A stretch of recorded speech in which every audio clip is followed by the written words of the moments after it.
mleko proizvode i na koji način? Pa na koji način proizvode i biogas i to je isto u skladu sve i u sklopu jednog domaćinstva. Evo priča o tome.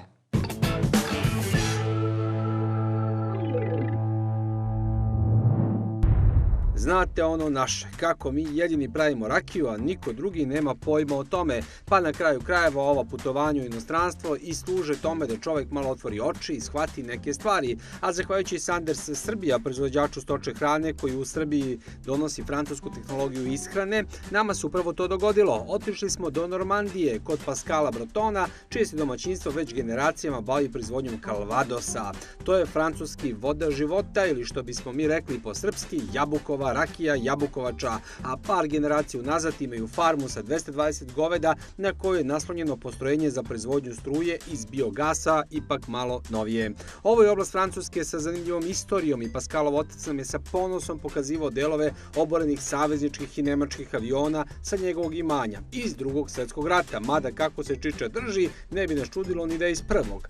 Ali da se vratimo na Calvados, to je tradicionalno francusko piće jabukovača po kojoj je ovaj region poznat. Pravi se od starih sorti jabuka, kao što je na primjer naša budimka. Francuzi imaju nekih 100 vrsta jabuka koje kombinuju i sada neke su slatke, neke kisele, neke gorke i to utiče na ukus. Ipak, koliko smo mi shvatili, proizvodnje se u nekoliko razlikuje od naše rakije u tome što se prvo jabuka iscedi i dobije se sok. Od toga se proizvodi kao neko vino koje oni zovu sajder ili cider, kako god hoćete, koji ima nizak procenat alkohola, 5-6, u stvari više pivo nego vino. Onda se ostavlja da taj cider isfermentiše do kraja, a zatim se peče i dobija se destilat sa 70% alkohola. Taj destilat se zatim rastvara sa odgovarajućom količinom vode da bi se sveo na nekih 40%. Sa tom jačinom ostavlja se da stoji od minimum 6 meseci do 2 godine, mada može i do 20 godina, u hrastovim buradima, naravno od francuskog hrasta i što bi Francuzi rekli voilà, onda je spreman za upotrebu. Donc le Calvados, donc la base c'est la pomme, quoi, si vous voulez. Donc on a des pommes à cidre, 20 hectares de plantation de pommiers à cidre, avec une quinzaine de variétés à peu près. Et donc ces pommes sont ramassées, sont pressées, donc on obtient le jus de pomme. Donc on a une partie du jus de pomme qui fermente et on fait du cidre bouché. Et après, donc, on a une partie de ce cidre qu'on laisse fermenter et on fait du Calvados, on distille et on fait du Calvados. Après, donc, on fait du pommeau aussi, c'est mélange de cidre et Calvados, on fait du vinaigre de cidre, on fait du poiret. Donc voilà un petit peu l'activité cidricole, quoi. A drugi deo porodičnog posla su krave. Krave se hrane Sanders superom, kukuruzom i travnom silažom u vidu TMR obroka. Ovdje smo vidjeli jedan jedinstveni trik. Evo vidite kako je čovek od jeftinog kineskog kvada, možda i polovnog ili koji se inače koristi za zabavu, napravio mašinu kojom sabija hranu u hranidbeni hodnik. Samo je dodao ovo nešto kao neki mali bagerčić da bude kašik, u stvari taj prednji deo. Mlečnost krava je 9.500 litara po laktaciji. To nije kao u onoj prethodnoj farmi gde je bilo 11.000, ali je realno i dobro je. Ceo proces ishrane vodi kooperativa Sanders i ovdje nije cilj da bude top prinos mleka, mada to jeste veoma dobar rezultat, nego ekonomično hranjenje.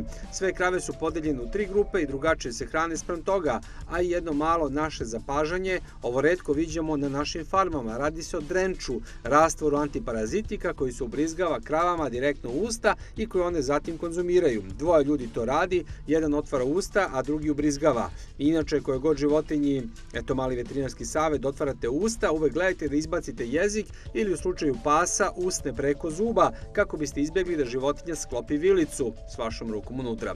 Obratite pažnju i šta je ispred ovih zasušenih krava, junica u odgoju slama, to jedu. Donc les vaches laitières sont dans un bâtiment donc elles ne sortent plus du tout dehors, quoi. Donc l'alimentation principale c'est ensilage de maïs, ensilage d'herbe. Et après donc minéraux, soja et correcteurs, quoi. Et puis ouais, 9500 litres de lait par vache, quoi.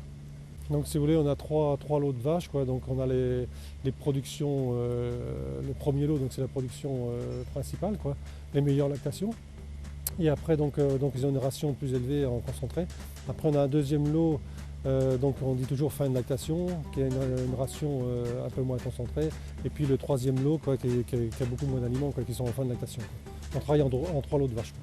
I na kraju stižemo do trećeg proizvoda koji je neposredno vezan uz prva dva. Biogas, metan, sve fekalije od krava, sve što ostane posle ceđenja jabuka i pečenja kalvadosa na kraju završava ovde, u fermentatorima. Iznenadilo nas je što je čovek ovo ovako lepo obložio sve drvetom. Ne radi se samo o francuskom osjećaju za estetiku, već i o praktičnoj izolaciji koje drvo pruža. Izolacija je važna i zbog temperature, fermentacije, ali i zato što Pascal svu otpadnu toplotu koja se razvija upotrebljava za sušenje žitarica. Par prekidača isisava toplotu, topa vazduh koji može da suši kukuruz ili pšenicu preko ovih rešetki koji vidite i na kraju sav proizvedeni gas ide u elektronski kontrolisani motor s unutrašnjim sagorevanjem na gas koji je vezan za generator koji proizvodi 250 kWh električne energije, dovoljno i za njegovo domaćinstvo i za 50 drugih u selu. Na kompjuteru se vide svi parametri, koliko kubika gasa, koliko se sagoreva, kad se menja ulje i to je jednostavno napravljeno da bude vrlo efikasno za korišćenje. Donc la méthanisation, oui, donc on a démarré la méthanisation donc en 2013, le projet, et si vous voulez, fallait se remettre aux normes, donc fallait refaire des fosses, et dans le coup, c'est de là qu'on est parti sur la réflexion de la méthanisation. Et après, donc donc la méthanisation aussi, donc ça nous apporte un revenu supplémentaire, quoi. Donc voilà un petit peu, bon après c'est l'utilisation du fumier, des produits de chez nous, quoi. Fumier, lisier, marc de pomme. Kakva priča i kakva porodica i sve to na kraju da dodamo u kući koja je iz 16. veka. Baš briga Normađine, dok su se iznad njih pržili nemački i američki avioni, oni su pekli kalvados i čuvali krave. I eto dokle su stigli, baš ih briga.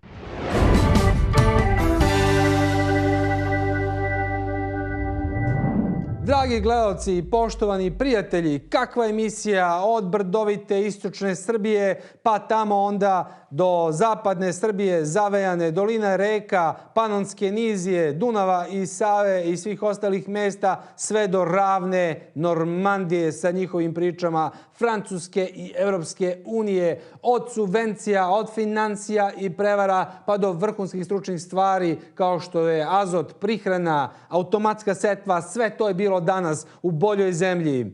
Pozivamo sve vas širom regiona, a gledaju nas i javljaju nam se ljudi iz Bosne, naravno, Hrvatske, s juga Srbije, iz Makedonije, čak i iz Slovenije imamo pozive, pa i naši ljudi u inostranstvu, što da ne, zovite nas 063 112 6823, vidite i e-mail adresu takođe. Uvek smo tu koliko god u našoj moći, naravno svaki čovjek je ograničen vremenom, da odgovorimo na vaše pozive, a svima odgovaramo, samo vas molimo za malo strpljenja.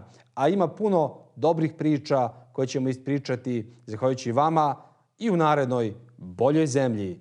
Do tada želimo vam sve najbolje. Želimo vam zdravlje, sreće. Uskoro nas čeka veliki posao. Vidimo, povrtari već rade, ali veliki posao za sve poljoprivrednike u Srbiji, a to je setva i prihrana pšenice i mnogo što još. O svemu tome više u narednoj boljoj zemlji. Do tada, doviđenja i vidimo se.